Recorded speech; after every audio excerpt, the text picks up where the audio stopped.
శివలింగాన్ని పరబ్రహ్మలింగంగా పూజించేటువంటి సంప్రదాయం ఉంది. అంటే రూపాలు లేని దేవీ దేవతలుని అధిగమిస్తూ కేవలం ప్రపంచమంతా వ్యాపించినటువంటి పరమ బ్రహ్మతత్వంగా దాన్ని శివలింగాన్ని పూజిస్తారు. దేహో దేవాలయో ప్రోక్త జీవో దేవస్సనాతన త్యజేదజ్ఞాన నిర్మాల్యం సోహం భావేన పూజయేత్. మహన్యాసంలో ఈ శ్లోకం చెప్తారు.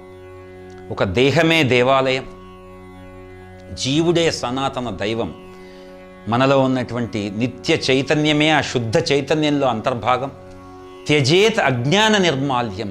ఈ భేదభావాలు, ఈ కులాలు, మతాలు, ప్రాంతాలు, ఎక్కువ తక్కువ, సన్మానం అవమానం, పేదరికం, అలాగే ధనవంతుడు, జ్ఞాని అజ్ఞాని, ఇలాంటి మరణం జననం, ఈ ద్వంద్వాలను పక్కన పెట్టేసి నువ్వు నేను అనేటువంటి ఈ ద్వంద్వాలకి అతీతంగా మనం ఎదుగుతూ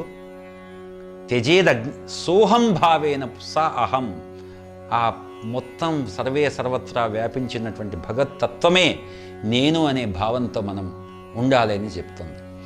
అన్నమయ్య గారు కూడా తన కీర్తన నిండార రాజు నిద్రించు నిద్రయు ఒకటే, ఆడనే బంటు నిద్ర అదియునొకటే అని ఇన్నర్ లైఫ్